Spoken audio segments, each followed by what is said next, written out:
The Adventures of Tom Sawyer, by Mark Twain. Chapter 7. Tick-running and a Heartbreak. The harder Tom tried to fasten his mind on his book, the more his ideas wandered. So, at last, with a sigh and a yawn, he gave it up. It seemed to him that the noon recess would never come. The air was utterly dead. There was not a breath stirring. It was the sleepiest of sleepy days. The drowsing murmur of the 25 studying scholars soothed the soul like the spell that is in the murmur of bees. Away off in the flaming sunshine, Cardiff Hill lifted its soft green sides through a shimmering veil of heat, tinted with the purple of distance.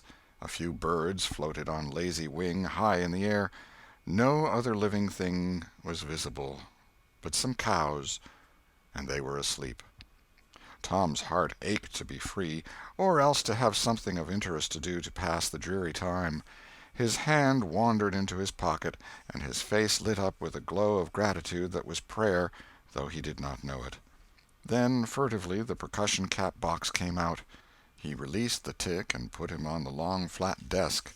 The creature probably glowed with a gratitude that amounted to prayer, too, at this moment, but it was premature, for when he started thankfully to travel off, Tom turned him aside with a pin and made him take a new direction.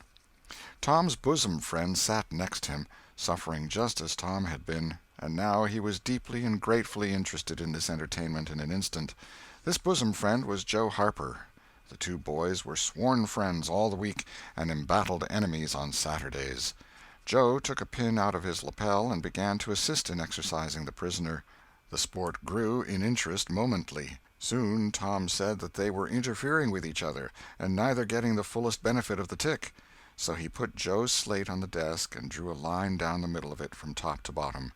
"Now," said he, "as long as he is on your side, you can stir him up, and I'll let him alone.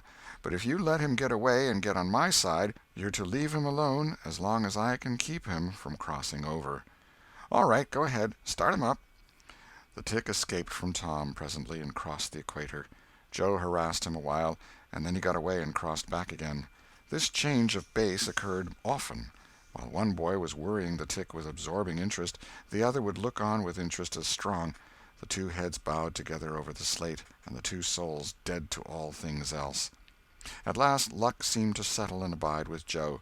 The tick tried this, that, and the other course, and got as excited and as anxious as the boys themselves, but time and again, just as he would have victory in his very grasp, so to speak, and Tom's fingers would be twitching to begin, Joe's pin would deftly head him off and keep possession. At last Tom could stand it no longer. The temptation was too strong, so he reached out and lent a hand with his pin. Joe was angry in a moment. Said he, "Tom, you let him alone." "I only just want to stir him up a little, Joe." "No, sir, it ain't fair. You just let him alone." "Blame it, I ain't going to stir him much." "Let him alone, I tell you." "Well, I won't." "You shall. He's on my side of the line." "Look here, Joe Harper, whose is that tick?" "I don't care whose tick he is. He's on my side of the line, and you shan't touch him." "Well, I'll just bet I will, though. He's my tick, and I'll do what I blame please with him, or die." A tremendous whack came down on Tom's shoulders, and its duplicate on Joe's, and for the space of 2 minutes the dust continued to fly from the two jackets and the whole school to enjoy it. The boys had been too absorbed to notice the hush that had stolen upon the school a while before, when the master came tiptoeing down the room and stood over them. He had contemplated a good part of the performance before he contributed his bit of variety to it. When school broke up at noon, Tom flew to Becky Thatcher and whispered in her ear, "Put on your bonnet and let on you're going home, and when you get to the corner, give the rest of 'em the slip, and turn down through the lane and come back. I'll go the other way, and come it over them the same way." So the one went off with one group of scholars, and the other with another. In a little while the two met at the bottom of the lane, and when they reached the school they had it all to themselves. Then they sat together with a slate before them, and Tom gave Becky the pencil and held her hand in his, guiding it, and so created another surprising house. When the interest in art began to wane, the two fell to talking. Tom was swimming in bliss. He said, "Do you love rats?" "No, I hate them." "Well, I do, too. Live ones. But I mean dead ones, to swing round your head with a string." "No, I don't care for rats much, anyway. What I like is chewing gum." "Oh, I should say so. I wish I had some now." "Do you? I've got some.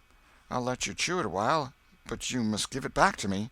That was agreeable, so they chewed it turn about, and dangled their legs against the bench in excess of contentment. "Was you ever at a circus?" said Tom. "Yes, and my pa's going to take me again sometime, if I'm good. I've been to the circus 3 or 4 times, lots of times. Church ain't shucks to a circus. There's things going on at a circus all the time. I'm going to be a clown in a circus when I grow up." "Oh, are you? That will be nice. They're so lovely, all spotted up." "Yes, that's so. And they get slathers of money, most $1 a day, Ben Rogers says. Say, Becky, was you ever engaged?" "What's that?" "Why, engaged to be married." "No? Would you like to?" "I reckon so. I don't know. What is it like?" "Like? Why, it ain't like anything. You only just tell a boy you won't ever have anybody but him, ever, ever, ever, and then you kiss, and that's all. Anybody can do it." "Kiss? What do you kiss for?" "Why, that, is well, they always do that." "Everybody?" "Why, yes, everybody that's in love with each other. Do you remember what I wrote on the slate?" Yes." "What was it?" "I shan't tell you." "Shall I tell you?" Yes, but some other time." "No, now." "No, not now. Tomorrow." "Oh, no, now. Please, Becky, I'll whisper it. I'll whisper it ever so easy." Becky hesitating, Tom took silence for consent, and passed his arm about her waist and whispered the tale ever so softly, with his mouth close to her ear, and then he added, "Now you whisper it to me, just the same." She resisted for a while, and then said, "You turn your face away so you can't see, and then I will. But you mustn't ever tell anybody. Will you, Tom? Now you won't, will you?" "No, indeed I won't. Now, Becky."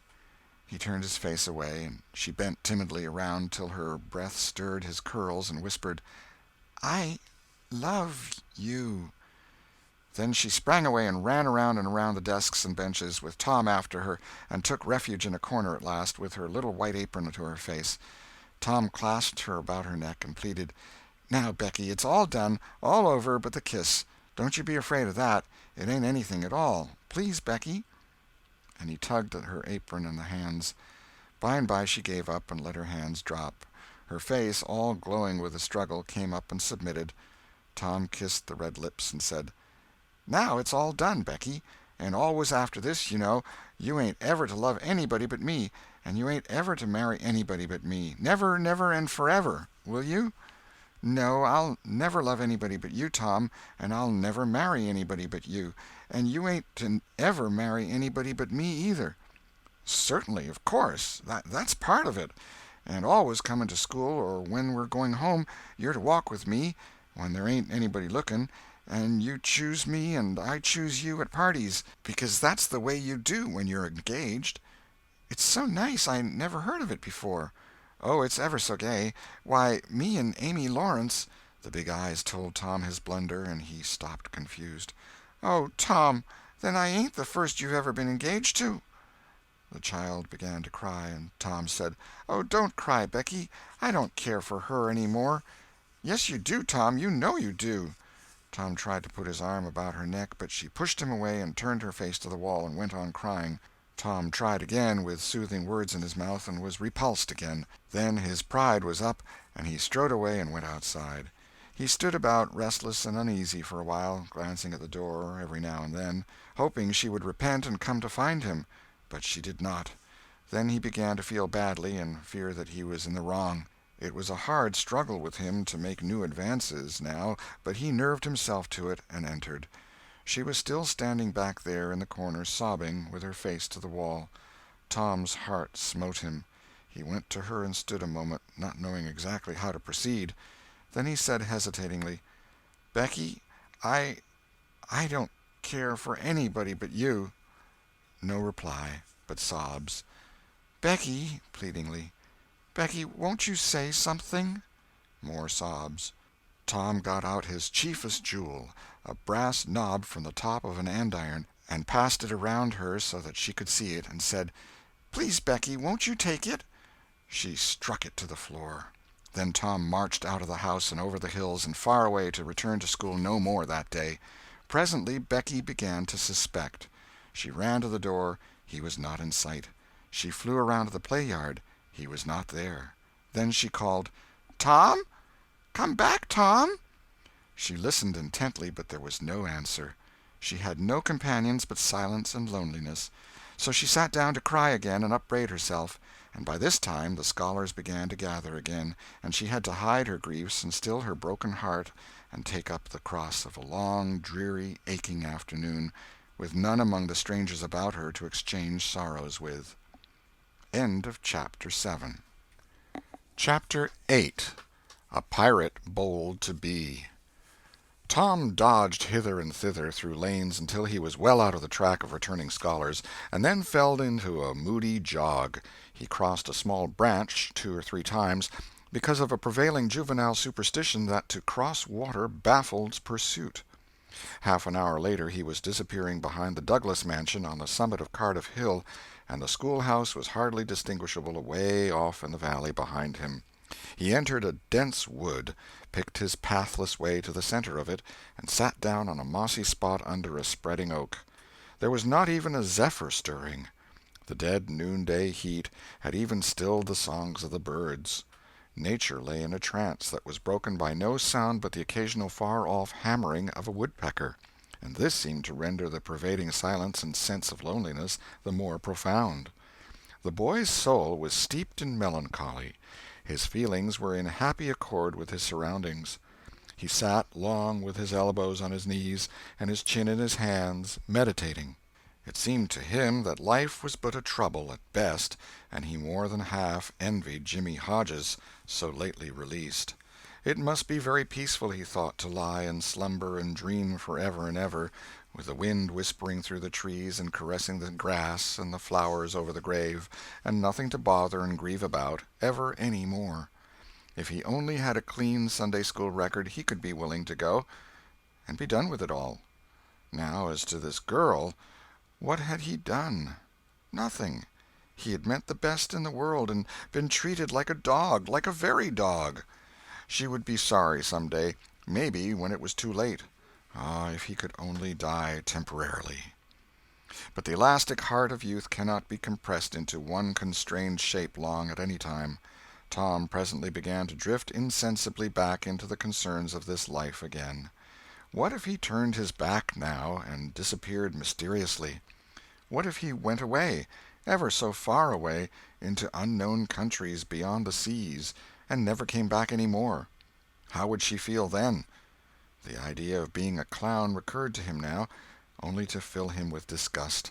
For frivolity and jokes and spotted tights were an offense when they intruded themselves upon a spirit that was exalted into the vague, august realm of the romantic. No, he would be a soldier, and return after long years all war-worn and illustrious. No, better still, he would join the Indians, and hunt buffaloes and go on the warpath in the mountain ranges and the trackless great plains of the far west, and away in the future come back a great chief, bristling with feathers, hideous with paint, and prance into Sunday school some drowsy summer morning, with a blood-curdling war-whoop, and sear the eyeballs of all his companions with unappeasable envy. But no, there was something gaudier even than this. He would be a pirate. That was it. Now his future lay plain before him, and glowing with unimaginable splendor. How his name would fill the world, and make people shudder! How gloriously he would go plowing the dancing seas in his long, low, black-hulled racer, the Spirit of the Storm, with his grisly flag flying at the fore.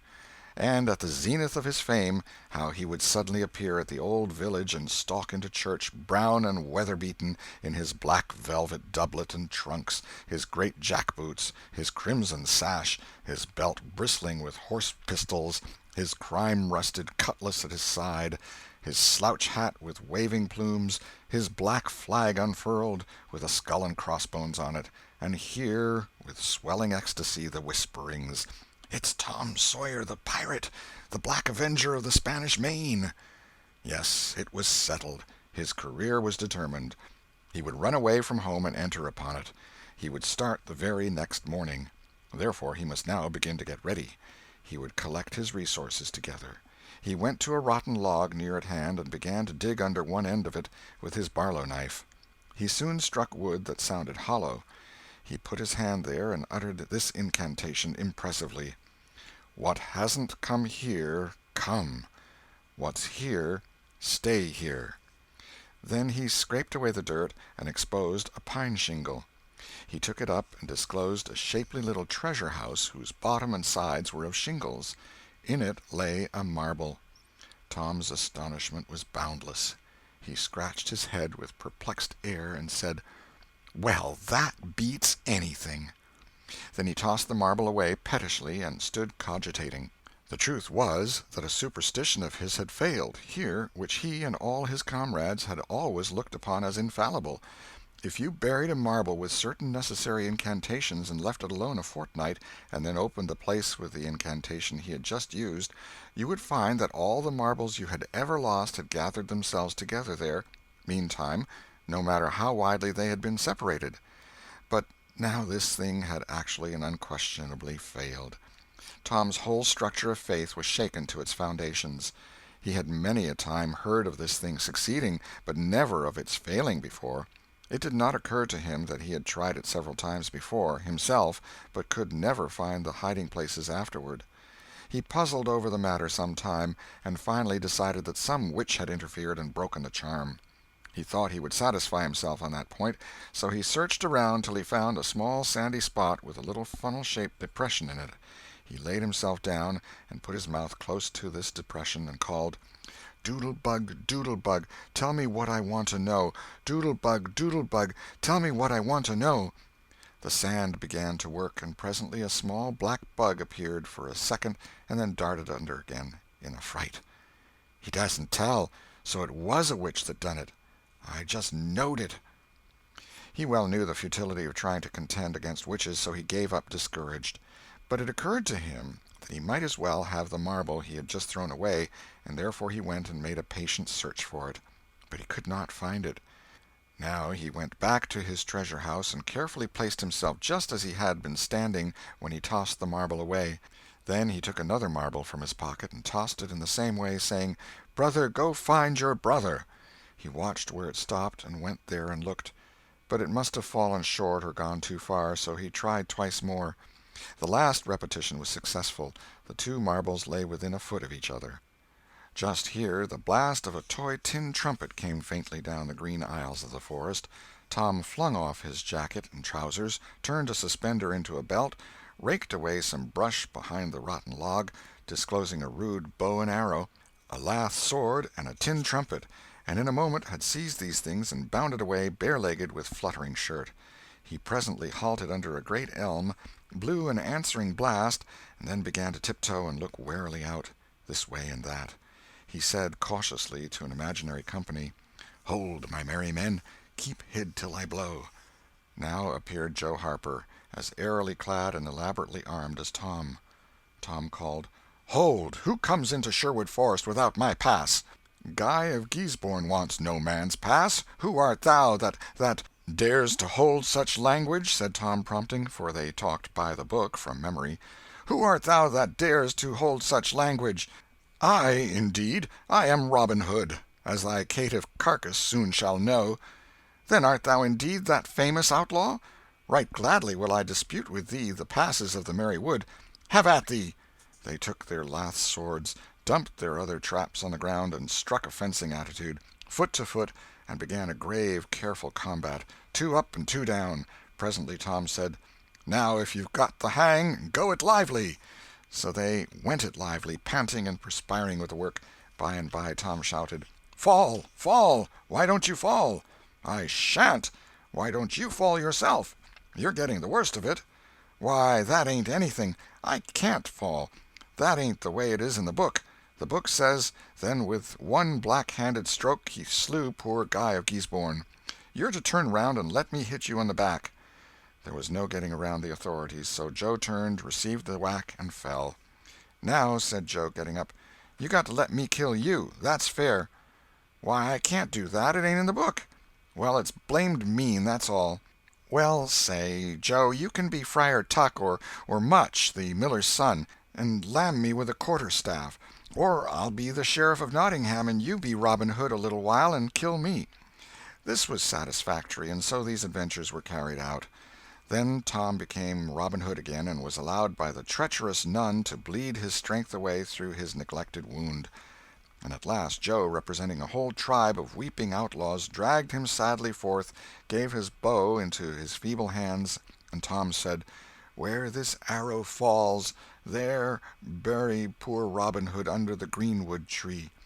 Then he shot the arrow and fell back and would have died, but he lit on a nettle and sprang up too gaily for a corpse. The boys dressed themselves, hid their accoutrements, and went off grieving that there were no outlaws any more, and wondering what modern civilization could claim to have done to compensate for their loss. They said they would rather be outlaws a year in Sherwood Forest than President of the United States forever. End of chapter 8.